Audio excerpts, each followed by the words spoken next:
जब हम छोटे में इमला सीख रहे थे और स्लेट से कागज़ पर आ गए थे, तब हमने अपनी माँ से पूछा कि तुम कहती हो कि चूल्हा बनाओ, डंडा बनाओ और ऊपर छत डालो, और तुम्हारी छत जो कॉपी पे छत बनी हुई है यानी कि लाइन बनी हुई है उससे मिलनी चाहिए। इतनी बात तो समझ में आ गई, लेकिन ये ऊपर जगह क्यों छूटी हुई है?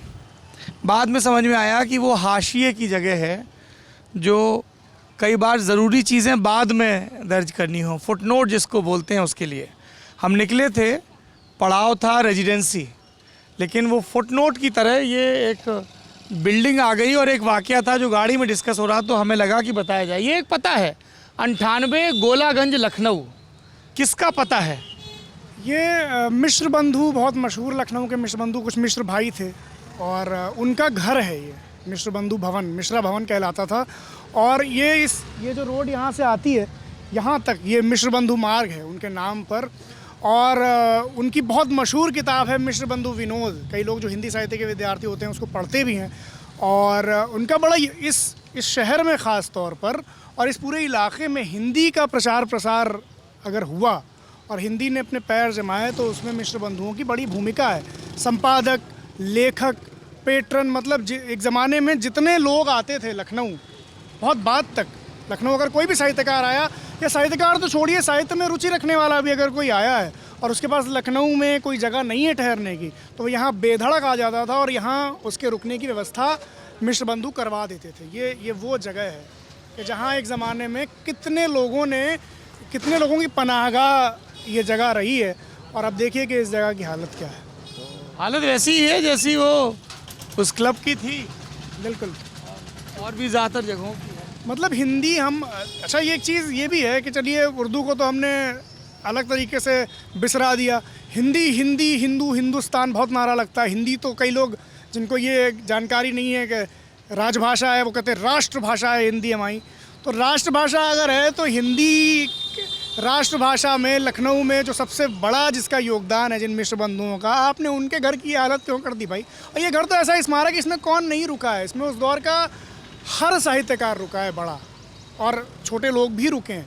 और ये इतने फराग दिल, मतलब कोई विद्यार्थी पढ़ रहा है, उसके पास पैसे नहीं है, वो यहाँ आ गया, उसने कुछ ले लिया, चला गया, कोई किताब नहीं, इनकी लाइब्रेरी थी बड़ी। यहाँ तो राइटर्स रेजिडेंसी जैसा कुछ होना चाहिए। कुछ नहीं है कि साहब हिंदी में इतना बड़ा हुआ तो इसको बढ़िया से देखे राइटर्स आए रहें, शहर पे लिखें बहुत। और देखिए मतलब, और मिश्र बंधुओं का बड़ा काम है, मतलब उन्होंने लखनऊ के कितने पुराने कवियों को जिनका कलाम मिलता ही नहीं है, जिनका छपा हुआ नहीं है, उनको ढूंढा, कहीं जा के किसी से सुन के कुछ कविताएं किसी को याद हैं, उनको इकट्ठा किया। इस तरह से उन्होंने एक बिसराए हुए साहित्य को इकट्ठा किया, आलोचना की कोशिश की, इतिहास लिखने की कोशिश की, कुछ अपनी मौलिक रचनाएं की। यहाँ पर जो हिंदी की जितनी कोशिशें हिंदी को लेकर हो रही थी, पहली बार मिश्र बंधुओं ने ये कोशिश की कि उन सबका एक नेटवर्क तैयार किया जाए। मतलब यहाँ ये गंगा पुस्तक माला, इधर नवल किशोर प्रेस और ये सारी चीज़ें, तो मिश्र बंधुओं ने ये कोशिश की कि भाई बिल्कुल। तो नवल किशोर, तो ये मिश्र बंधुओं का हिंदी के लिए जो उनकी सेवा है, और लखनऊ को आम तौर पर उर्दू के साथ जोड़ा जाता है कि उर्दू का बहुत बड़ा मामला यहाँ रहा, लेकिन हिंदी ने अगर अपने पैर जमाए यहाँ और हिंदी यहाँ पर आई और हिंदी का इतना चर्चा हुआ, तो मिश्र बंधु उसमें सबसे बड़ा उनका रोल है। और इस तरह से मेरे दो सवाल हैं, एक आपसे एक आपसे। एक तो चूँकि इस इमारत के सामने ये ख्याल आया, ये राइटर्स रेजिडेंसी का कंसेप्ट वेस्ट में तो काफ़ी है जी, तो हिंदुस्तान में नज़र नहीं आता है। नहीं, धीरे धीरे नजर आने लग गया है। अशोक वाजपेयी ने कुछ भारत भवन में इस तरीके के उपक्रम किए थे, पीठ बनाई थी कुछ। और छोटे लेवल पे, गैर इंस्टीट्यूशनल लेवल पर बहुत लोगों ने ये काम शुरू कर दिया है, जिसमें भले ही सरकारी संस्थाएं नहीं इन्वॉल्व हो और बहुत भारी भरकम इंस्टीट्यूशन। आप दाना पानी क्या बता रहे थे? वो सोना पानी जो है वो मुक्तेश्वर के पास है उत्तराखंड में। और वहाँ पर आशीष और दीपा पहले पत्रकार थे, उन्होंने एक अपना सोना पानी शुरू किया। एक छोटी सी जगह है, बहुत खूबसूरत सी पहाड़ों के बीच में, जहाँ वो ये कोशिश करते हैं कि जितने लिखने पढ़ने वाले लोग या कलाकार लोग हैं वो आएँ वहाँ पर अपनी तख्लीक करें। मानव कौल भी उसका बड़ा जिक्र करते हैं। मानव कौल हैं, वरुण ग्रोवर हैं, हिमांशु वाजपेयी हैं ये सब मुरीद हैं उस जगह के। और मुझे नासिर काज़मी का शेर याद आ गया, जी। रौनकें थीं जहां में क्या क्या कुछ, रौनकें थीं जहां में क्या क्या कुछ, लोग थे रफ्तगां में क्या क्या कुछ। क्या क्या लोग थे भाई ये मिश्र बंधु जैसे। इसी के बगल में एक बोर्ड लगा हुआ है दूसरी सड़क का, तो ये अब यहाँ श्री पंडित शंभू महाराज। यहाँ से क्या है, यहाँ तक तो ये मिश्र बंधु मार्ग, वो 432 से यहाँ तक मिश्र बंधु मार्ग है। यहाँ से ये अब यही मार्ग जो है ये शंभू महाराज के नाम पर, जो कथक के विख्यात नर्तक, उनके नाम पर है। और ये जो सामने जो इलाका है, और खासतौर ये पीला इलाका जो, ये बिंदा कालका की ड्योढ़ी कहलाती थी। और ये पीली वाली बिल्डिंग जो है आगे सामने, तो ये बेसिकली जो कथक का जो लखनऊ घराना है, और कथक का सबसे मशहूर घराना है, जिसमें बिरजू महाराज हुए, जिसमें लच्छू महाराज हुए, जिसमें शंभू महाराज हुए, जिसमें दुर्गा प्रसाद हुए, जिसमें ठाकुर प्रसाद, इन सारे लोगों का पुश्तैनी इलाका ये है। बिंदा कालका की ड्योढ़ी कहलाती है। और अभी तो क्या है, ये भी अगेन पिछली सरकार में क्या हुआ कि इस जगह को एक म्यूज़ियम की तरह रिस्टोर किया गया, और उसमें एक म्यूज़ियम बनाया गया बिंदा कालका की ड्योढ़ी के ही नाम से, जहाँ पर उनकी कुछ चीज़ें हैं, कुछ तस्वीरें हैं। और यहाँ पीछे एक मंदिर है, काल भैरव का मंदिर, जहाँ पर ये माना जाता था कि जितने हिंदुस्तान के कथक के एंथुजियास्ट होते थे, सीखने वाले होते थे, वो सारे आते थे एक ख़ास रात में, अमावस की रात होती है या पूर्णिमा की रात होती है वहाँ पर, और उस दिन वो वहाँ नृत्य करते थे। और ये जितने लखनऊ घराने के कथक के जो डांसर्स हैं, इन्होंने अपने घुंघरू उसी मंदिर के प्रांगण में बांधे, और वहीं उसी के प्रांगण में जो ये मश्क करते थे, जो अभ्यास करते थे, वहीं मंदिर में करते थे। तो ये वो मंदिर काल भैरव का मंदिर अभी मौजूद है, मशहूर मंदिर है यहाँ का, और ये बिंदा कालका की ड्योढ़ी है। अच्छा, एक चीज़ और है, ये लोग जो कि मंदिर में अभ्यास करते थे, ठुमरियाँ भी कहते थे, डांस भी करते थे। कथक तो वैसे भी उससे कथा से उसका निकला हुआ है, और कृष्ण की जो पूरी कृष्ण भक्ति की जो उस पर होता है। यही लोग मुहर्रम में बाकायदा काले कपड़े पहनकर मजलिसों में भी जाते थे, और मरसी और नोहे भी पढ़ते थे। तो अच्छन महाराज जैसे, जी जी बिल्कुल, तो वो एक चीज़ है यहाँ। एक सवाल था दिमाग में, फिर उतर गया। भूमिका, आपसे ये सवाल, थोड़ा किनारे आ जाएं प्लीज़। हिमांशु ने जिक्र किया, और सही जिक्र किया, कि जो अलग अलग नैरेटिव होते हैं देश में, तो वो सिंबल्स पे बड़ा जोर होता है ना।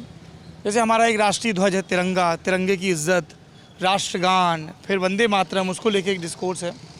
तो हिंदी, हिंदू, हिंदुस्तान, इसको लेके, या हिंदी को लेके बड़ा साहब हमारी ज़बान, ये वो। लेकिन बेकदरी का भी मामला है। तो ये झूठा गर्व है, क्या है ये हिसाब किताब क्या है?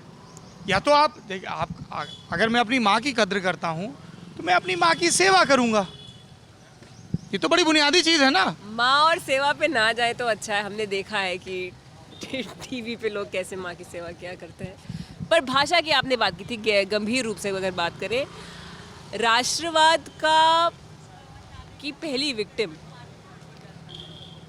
या एक दो विक्टिम ज़बरदस्त होते हैं। एक तो होता है लैंड, जिस टेरिटरी के हम बात करते हैं कि हमारी बाउंड्री क्या होगी, हमारा मैप पे कहाँ कहाँ की रेखाएं खींचेंगी, और उन्हीं से जुड़ा हुआ दूसरा विक्टिम होता है। साथ साथ वो 7 विक्टिम बनते हैं, वो होती है भाषा।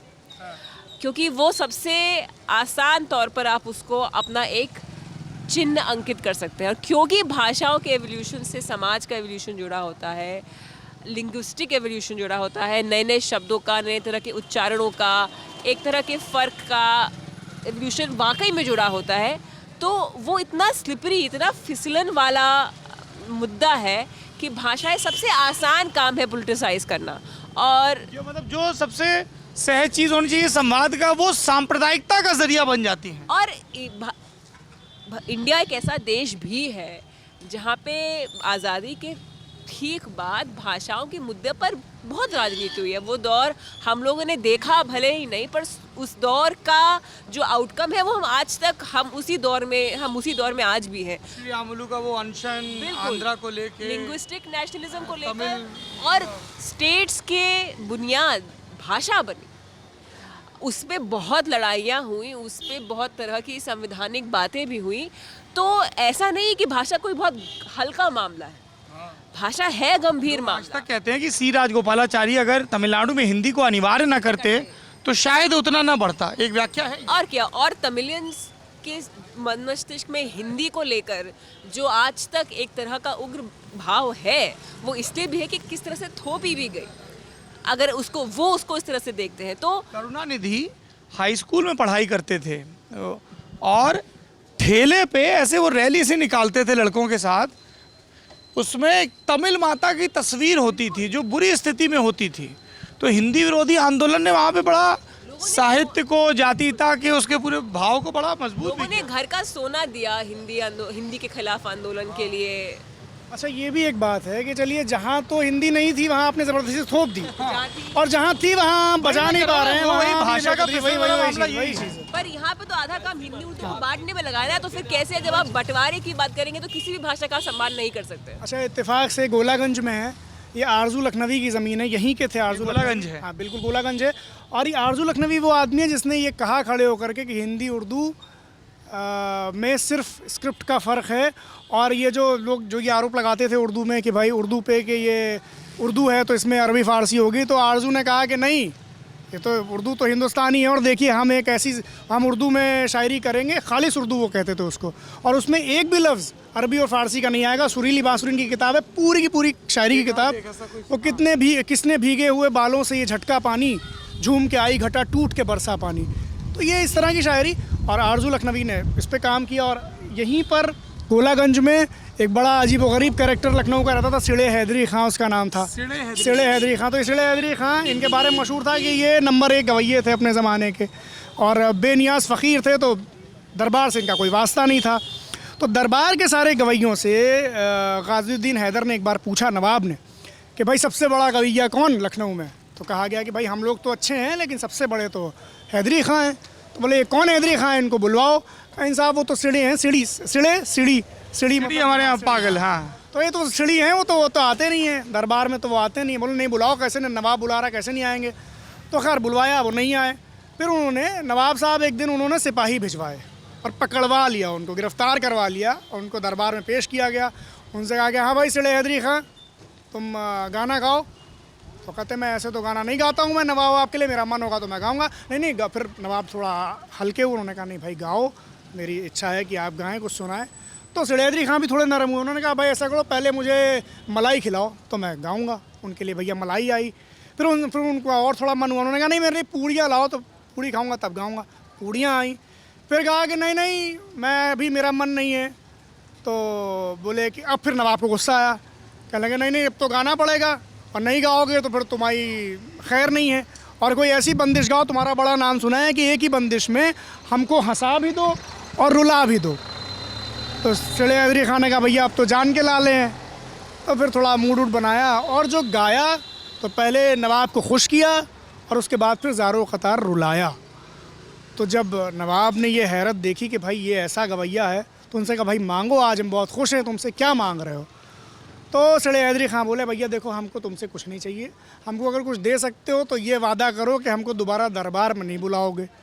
तो उन्होंने वो वचन अपना अदा किया। नवाब ने उनसे पूछा लेकिन ये बताओ, सारे लोग तो चाहते हैं कि भाई नवाब से उन्हें कुछ मिल जाए, दरबार में उन्हें बुलाया जाए, तुम ऐसा क्यों कह रहे हो? तो सिड़े हैदरी खां ने एक जवाब दिया, वो इस शहर की तासीर बताता है। उन्होंने कहा भैया तुम तो हो नवाब, तुम अगर मर जाओगे तो कल तुम्हारी बात कोई दूसरा नवाब बन जाएगा, तुमसे पहले भी एक नवाब था, तुम्हारी बात भी एक आ जाएगा। अगर हम मर गए, तुम नवाब हो, तुम्हें गुस्सा आ गई, तुम आज खुश हो तो इनाम दे रहे हो, गुस्सा आ गई तो सर कटवा लोगे, तो अगर हम मर गए तो लखनऊ को दूसरा सिड़े हैदरी खां कहाँ मिलेगा?